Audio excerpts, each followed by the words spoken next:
नमस्कार।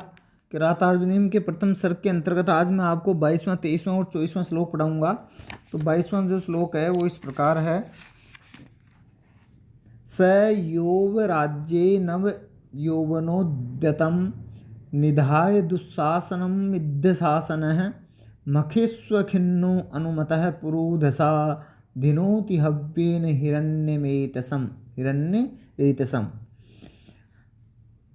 अन्वय है जो इस प्रकार है इसका। इद्ध शासन है स योव राज्ये नव यौवनोद्यतम दुस्शासनम निधाय मखेसु अखिन्न पुरोदशा अनुमतः हव्येन हिरण्यरेतसं धिनोति। इद्ध शासन है अप्रतिहत आज्ञा वाला, अर्थात जिसकी आज्ञा का कहीं भी उल्लंघन नहीं हो, ऐसा उग्र शासन वाला। स वह दुर्योधन नव यौवनोद्यतम नवीन यौवन से प्रगल्भ दुस्शासन को निधाय नियुक्त करके मखेसु यज्ञों में अखिन्न निरालस्य होकर के पुरोधसा पुरोहित के द्वारा अनुमत है आज्ञा प्राप्त करके हव्यनीय द्रव्यों से हिरण्यरेतसम अग्नि को धिनोति प्रसन्न करता है। अर्थात अप्रतिहत आज्ञा वाला वह दुर्योधन युवराज पद पर नवीन यौवन से प्रगल्भ दुस्शासन को नियुक्त करके यज्ञों में आलस्य रहित होकर पुरोहितों को की अनुमति प्राप्त करके हव्य से अग्नि को प्रसन्न करता है, अथवा निरंतर जो यज्ञ आदि कार्य हैं उनमें लगा रहता है। भारतीय परंपरा में धार्मिकता एवं सच्चरित्रता राजा के गुणों का अभिन्न अंग माना गया है। प्रजा धर्मानुरागी और राजा को आदर प्रदान करती है। यहाँ दुर्योधन की धार्मिक प्रवृत्ति को चित्रित किया गया है। वह प्रजा की दृष्टि से स्वयं को सत्पुरुष सिद्ध करने के लिए पुरोहितों की आज्ञानुसार यज्ञादि कार्यों में तत्पर रहता है। इस पद्य में दुर्योधन के भ्रातृ प्रेम तथा युवा शक्ति के उचित उपयोग की प्रवृत्ति को भी सूचित किया गया है, क्योंकि उसने अपने युवा भ्राता जो दुशासन है उसको युवराज पद पर नियुक्त कर दिया है तथा स्वयं निश्चिंत हो गया है। तो इसी के अंतर्गत छेकानुप्रास अलंकार है और इसकी संस्कृत व्याख्या इस प्रकार है। इद्ध शासन है उग्र आज्ञाकार है। सह दुर्योधन है युवराज्ये युवराजाधिकारी नव यौवनोद्यतम अभिनव तारुण्य प्रगल्भम दुस्शासनम एतन्नामकम निधाय निवेश्य मखेसु यज्ञेषु अखिन्न प्रसन्न अव्यग्रह पुरोधसा पुरोहितेन अनुमतः आज्ञाप्तः हव्येन हविषा हिरण्यरेतसम अग्निम धिनोति जुहोति।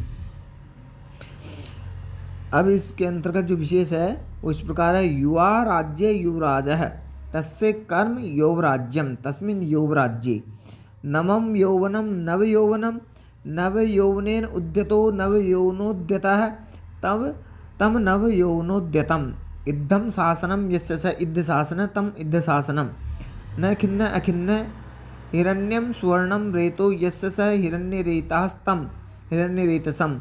निधा उपसर्ग पूर्व धा धातु से लप प्रत्यय हुआ है। धिनोति में धिनवी जो धातु है उसमें लट लकार का प्रथम पुरुष एक वचन का रूप है। अब जो 23वां श्लोक है वो इस प्रकार है।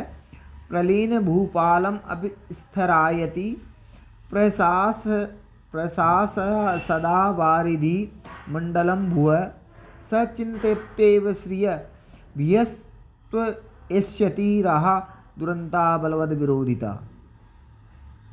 स प्रलीन भूपालम स्थरायति आवारिधि भुवः मंडलम प्रशासात् अपि त्वष्यति भियः चिंतयति एव ओहो बलवद विरोधिता दुरंता भवति।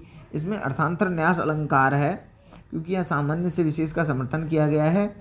तो इसका अन्वय है वो इस प्रकार है। स प्रलीन भूपालम स्थरायति आवारिधि भुवः मंडलम प्रशसात् अपि त्वष्यति भियः चिंतयति एव ओह बलवद विरोधिता दुरंता भवति।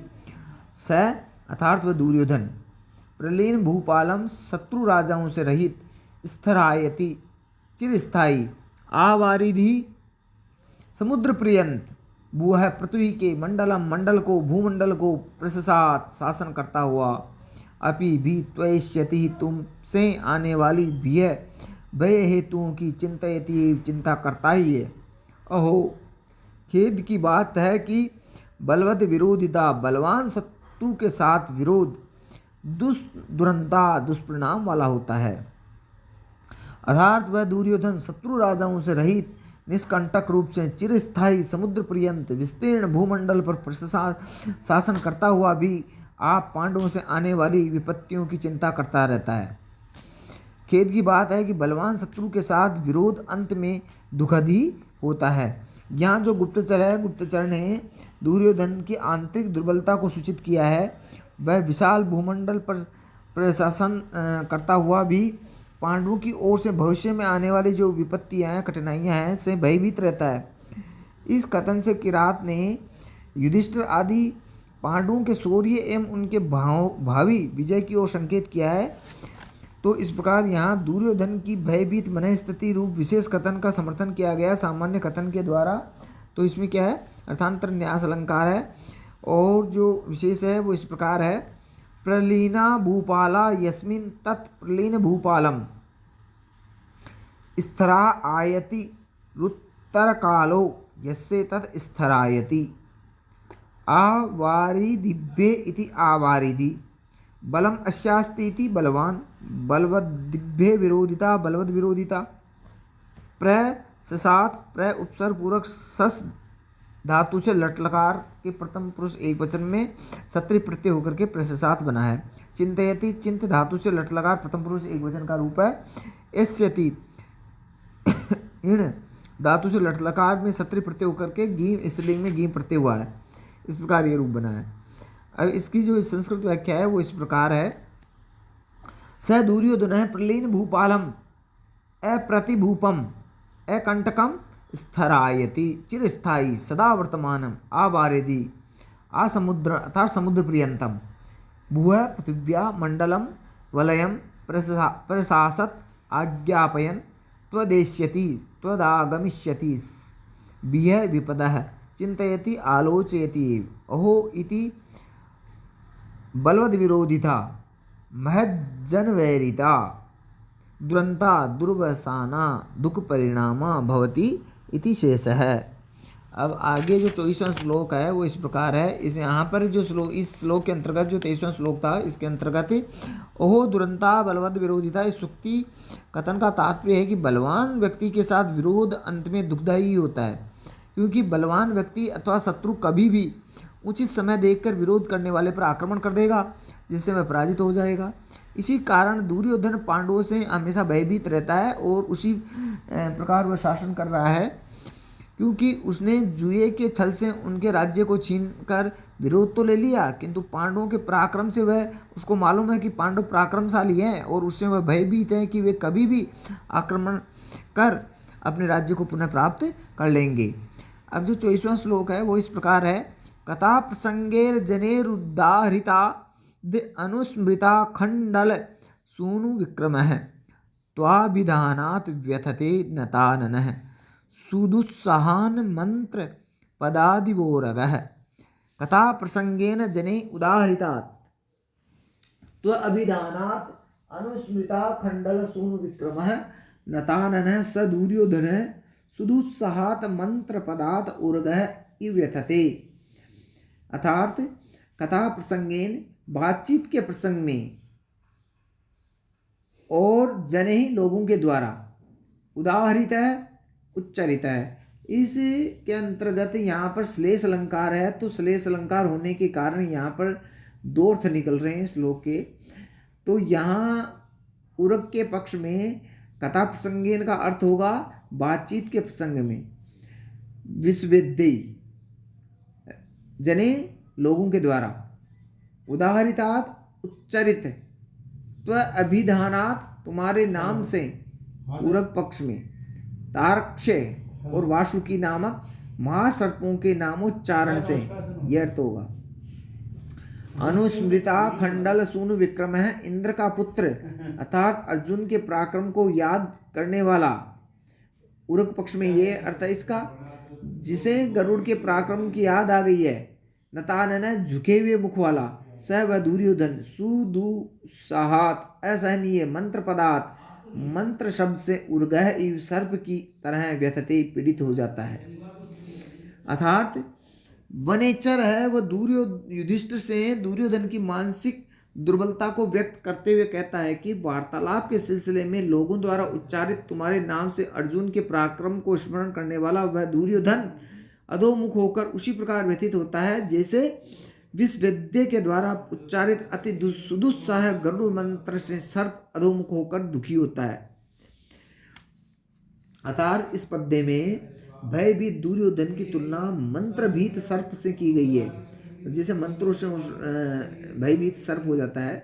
दुर्योधन पांडवों के पराक्रम से इतना अधिक डरा रहता है कि लोगों द्वारा बातचीत के प्रसंग से पांडवों का नाम लेने पर ही वह अर्जुन के पराक्रम का स्मरण कर उसी प्रकार व्यथित हो जाता है जैसे सर्प गरुड़ मंत्र से विषहीन होकर।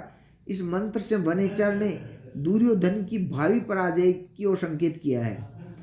इस पद्य में कथा प्रसंग है त्वाभिधाना तथा अनुस्मृता खंडल सूनु आदि शब्दों के दो दो अर्थ हैं। एक तो दुर्योधन के पक्ष में, दूसरा सर्प पक्ष में। तो यहाँ पर क्या है, श्लेष अलंकार है।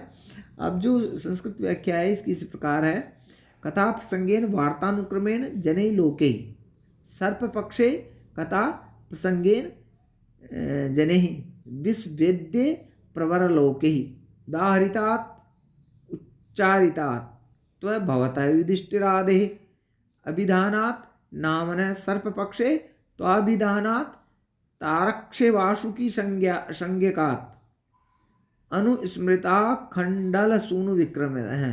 स्मृता अर्जुन पराक्रम है, सर्प पक्षे आखंडल सूनु विक्रम है, स्मृत विष्णु पक्षी पद वेग है, स्मृत गरुड़ वेग है इत्यर्थ है। नतानन नम्र मुख है, स दुर्योधन है, सुदुत्साहात् अति दुश्राव्यात् मंत्रपदात् विषदूरीकरण वाक्य विशेषात् उर्गः सर्पः इव यथा व्यथते दुःखायते। कथाया प्रसंग कथा प्रसंग तेन कथा प्रसंगेन आखंडलस्य सूनु आखंडल सूनु विक्रमः आखंडल सूनु विक्रमः अनुस्मृतः आखंडल सूनु विक्रमो येन सह अनुस्मृता खंडल सूनु विक्रमः तस्य वसस्य तो तारक्षे वासुकी तयोर अभिधानम इति त्वाभिधानम तस्मात् त्वाभिधानात् नतिमाननम यस्य स नताननः मंत्रस्य पदम मंत्रपदम तस्मात् मंत्रपदात् व्यथते व्यथ धातु से लट लकार प्रथम पुरुष एक वचन का रूप है। धन्यवाद।